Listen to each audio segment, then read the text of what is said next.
মধ্যযুগে ভারত চীন সহ দক্ষিণ পূর্ব এশিয়ায় বিস্তৃতি লাভ করে বৌদ্ধ ধর্ম। বহু ভারতীয় জ্ঞানী গুণী মানুষ বৌদ্ধ ধর্ম গ্রহণ করেন।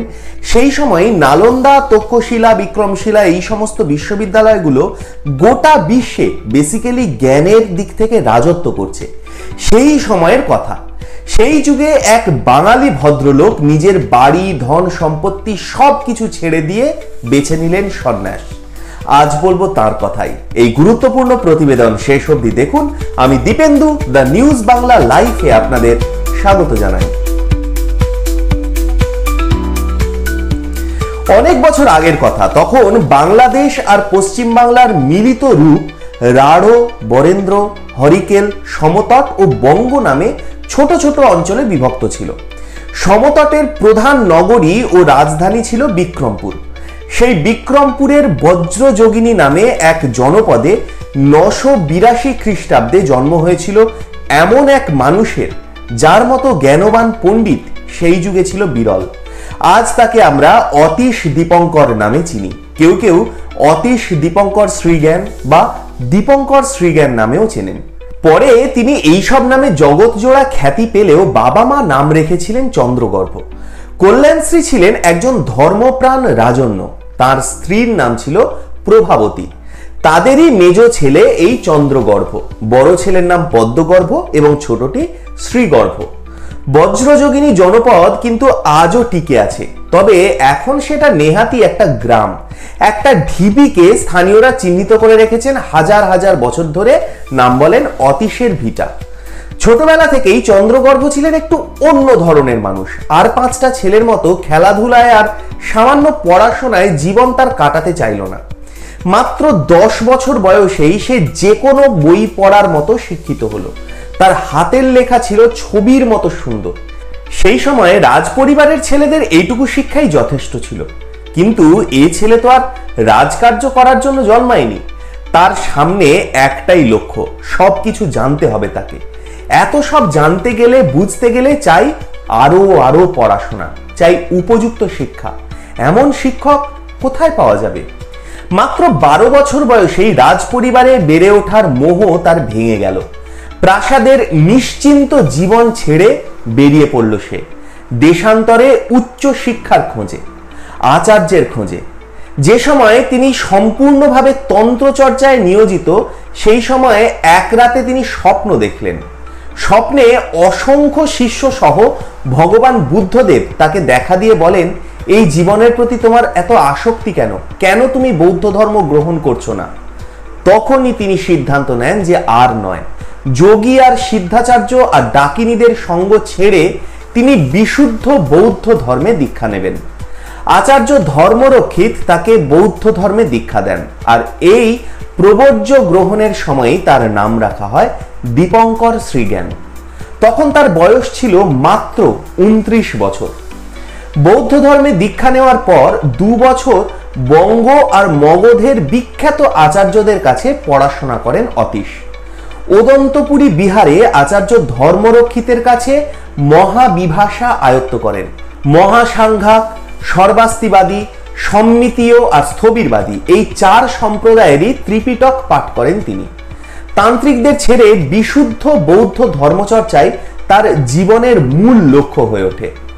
বুদ্ধদেব দেবতা মানতেন না। তিনি বিশ্বাস করতেন যে মানুষ নিজের চরিত্রকে শুদ্ধ করে ক্রমে ক্রমে দেবতাদের থেকেও উঁচুতে পরম পদে উঠতে পারে। তার মতেই তৃষ্ণাই নানা রকম জন্মের কারণ, তাই এই তৃষ্ণাকে ধ্বংস করতে হবে। তিনি আরো বলতেন, প্রাণী বধ করবে না, তোমাকে দেওয়া হয়নি এমন বস্তু নিও না, মিথ্যা কথা বলবে না, মদ খাবে না, ব্যভিচার করবে না, সুগন্ধি ব্যবহার করবে না, উঁচু শয্যায় শোবে না, সোনা রূপো ছুঁয়েও দেখবে না। বুদ্ধদেবের মৃত্যুর পর বৌদ্ধ সমাজ ক্রমে ক্রমে হীনযান আর মহাযান নামে 2 দলে বিভক্ত হয়ে গেল। যান শব্দের অর্থ পথ বা মত। 2 যানেই ত্রিশরণগমের ব্যবস্থা আছে। তবে হীনযানের ত্রিরত্ন এরকম: প্রথমে বুদ্ধ, তারপরে ধর্ম, শেষে সংঘ। কিন্তু মহাযান বৌদ্ধদের ত্রিরত্ন হচ্ছে প্রথমে ধর্ম, পরে বুদ্ধ এবং শেষে সংঘ। মহাযানীরা বুদ্ধের থেকেও ধর্মকে বেশি গুরুত্ব দিলেন। তারপর ক্রমে ক্রমে এই মহাযান থেকেই উৎপত্তি হলো নানা যানের। মন্ত্রযান, বজ্রযান, সহজযান এবং কালচক্রযান। সহজযানদের ধর্মচিন্তায় তন্ত্র এসে যাওয়ায় তাদেরকে তান্ত্রিক বৌদ্ধও বলা হয়। এইসব সহজিয়া সাধকদের বলা হতো সিদ্ধ বা সিদ্ধাচার্য। তারা নিজেরা গান লিখে এবং গেয়ে ধর্ম প্রচার করতেন। বাংলাদেশের সিদ্ধারা গানগুলো লিখেছেন বাংলা ভাষায়। জেগে উঠেছিল সেই সময়ের নিচতলার মানুষরা, যেমন সবরপা ছিলেন ব্যাদ, মিনপা ছিলেন জেলে, চমরিপা ছিলেন মুচি, নারপা ছিলেন সুরি, যোগীপা ছিলেন চণ্ডাল। তাদের বক্তব্য ছিল মানুষে মানুষে উঁচু নিচু ভেদাভেদ নেই, সব মানুষই সমান। অখাদ্য বলে কিছু নেই, সব কিছুই খেতে হবে। অপবিত্র বলে কিছু নেই, সমস্ত কিছুই পবিত্র। অস্থান কুস্থান বলে তারা কিছুই মানতেন না, সর্বত্রই যেতেন। একে তখনকার সমাজ আন্দোলনই বলা যায়। এরপর দীপঙ্কর দীক্ষা নেন আচার্য ধর্মকীর্তির তত্ত্বাবধানে। চারদিকে মহা অশান্তি দেখে অতীশ দীপঙ্কর দেশে ফিরে আসেন। তখন তার বয়স হয়েছিল 43 বছর। তিব্বতের রাজার অনুরোধে অনেক বাধা বিপত্তি পেরিয়ে 1042 খ্রিস্টাব্দে দীপঙ্কর তিব্বতে পৌঁছান। তখন তার বয়স 60 বছর। তিব্বতে দীপঙ্করের প্রথম ঘাঁটি ছিল থলিং বিহার। সেখানকার তান্ত্রিক রত্নভদ্র অবশেষে স্বীকার করেন যে মহাপণ্ডিতদের মধ্যে দীপঙ্করই শ্রেষ্ঠ। টানা 10 বছর সাধনার পর তিনি যেই ঘরে থাকতেন তার 3টে দরজার প্রথমটিতে লিখলেন, যদি পার্থিব কোনো চিন্তা এক মুহূর্তের জন্য আমার মনে উদিত হয় তাহলে ধর্মের প্রহরীরা আমার মাথা চূর্ণ করে দিক। দ্বিতীয় দরজার গায়ে লিখলেন, যদি কোনো ব্যক্তিগত স্বার্থ চিন্তা এক মুহূর্তের জন্য আমার মনে উদিত হয় তাহলে ধর্মের প্রহরীরা আমার মাথা চূর্ণ করে দিক। আর তৃতীয় দরজায় লিখলেন, যদি তুচ্ছ কোনো চিন্তা এক মুহূর্তের জন্য আমার মনে উদিত হয় তাহলেও ধর্মের প্রহরীরা আমার মাথা চূর্ণ করে দিক। তারপর দীপঙ্কর হয়ে গেলেন সেখানকার যোবজে অর্থাৎ মহাগুরু। তিব্বতে দীপঙ্করের সবচেয়ে গুরুত্বপূর্ণ কাজ ছিল বোধি পথ প্রদীপ বইটা লেখা। তার প্রধান শিষ্যদের অনুরোধে অতীশ সেই ছোট্ট বইটার একটা ব্যাখ্যা লেখেন বোধিমার্গ প্রদীপ পঞ্জিকা নামে। সেটা ছিল একটা বিরাট বই। তিনি লিখেছেন মানুষকে 3 শ্রেণীর বলে জানবে, অধম, মধ্যম ও উত্তম। এই 3 শ্রেণীরই চরিত্রের বৈশিষ্ট্য অত্যন্ত পরিষ্কার। তাদের প্রত্যেকের লক্ষণগুলো আমি স্পষ্ট করে লিখছি। অধম সেই যে শুধু নিজের স্বার্থ আর সংসার সুখের জন্য কাজ করে, সংসার সুখের প্রতি উদাসীন আর কোনো পাপ কাজও করে না, অথচ যে শুধুই নিজের ভালোর কথা চিন্তা করে সে হলো মধ্যম। আর উত্তম তাকেই বলা হয় যে নিজেকে কষ্ট দিয়ে সর্বদা অন্যের কষ্ট দূর করার চেষ্টা করে।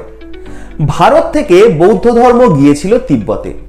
বৌদ্ধ ধর্মের রূপে আসলে গিয়েছিল এক নতুন সভ্যতা, এক নতুন জ্ঞান আর নতুন জীবনচর্চা, নতুন ভাষা আর নতুন লিপি। দীপঙ্করকে তিব্বতের এক প্রান্ত থেকে অন্য প্রান্তে ঘুরতে হয়েছিল মরো বৌদ্ধ সভ্যতার প্রাণ ফিরিয়ে আনতে। তারপর অক্লান্ত পরিশ্রমে একসময় শরীরে অসুখ করে। একসময় তিনি শেষ নিঃশ্বাস ফেলেন, সেটা ছিল 1054 খ্রিস্টাব্দ। তিব্বতে এখনো তাকে অদ্বিতীয় গুরু রূপে স্মরণ করা হয়। বাংলাদেশের বিক্রমপুরের বজ্রযোগিনী গ্রামে স্মরণফলক আর কমলাপুরের বৌদ্ধ বিহার বাংলাদেশের অতীশ দীপঙ্করের প্রমাণ। বাংলাদেশ সরকার রাষ্ট্রীয় মর্যাদায় তার চিতাভস্য তিব্বত থেকে নিয়ে আসে 1978 খ্রিস্টাব্দের 23শে জুন। কমলাপুর বৌদ্ধ বিহারে অতীশ দীপঙ্কর শ্রীজ্ঞানের চিতাভস্য রাখা আছে। বহু মানুষ সেই চিতাভস্য দেখতে যান, শ্রদ্ধা জানাতে যান মানবতার সেই পূজারী পরিব্রাজককে, যার কোনো দেশ ভেদ ছিল না, সব দেশকে যিনি নিজেরই দেশ বলে বিশ্বাস করতেন। জীবনের শেষ দিন পর্যন্ত তিনি ছিলেন অক্লান্ত। হাজার হাজার বছর আগে তিনি বলেছিলেন, ভিড়ের ভেতরে বসবাস করার সময় এটা নয়, এখন নিঃসঙ্গতার মধ্যে আশ্রয় খুঁজে নিতে হবে। আমরা মনে রেখেছি তার সেই উক্তি, কখনো নিজের জন্য কিছু করবে না, এমনকি নিজের জন্য বাড়িয়ে যাবে না পুণ্যের সঞ্চয়ও। কেমন লাগলো আজকের এই প্রতিবেদন? আপনাদের মূল্যবান এবং গুরুত্বপূর্ণ মতামত জানান দ্য নিউজ বাংলা লাইভের কমেন্ট সেকশনে। আর দেখতে থাকুন দ্য নিউজ বাংলা লাইভ। বর্তমানের দুর্নীতি রাজনীতির পাশাপাশি ইতিহাসের পাতায় হারিয়ে যাওয়া এই ধরনের সব খবর জানতে চোখ রাখুন কেবলমাত্র দ্য নিউজ বাংলা লাইফে।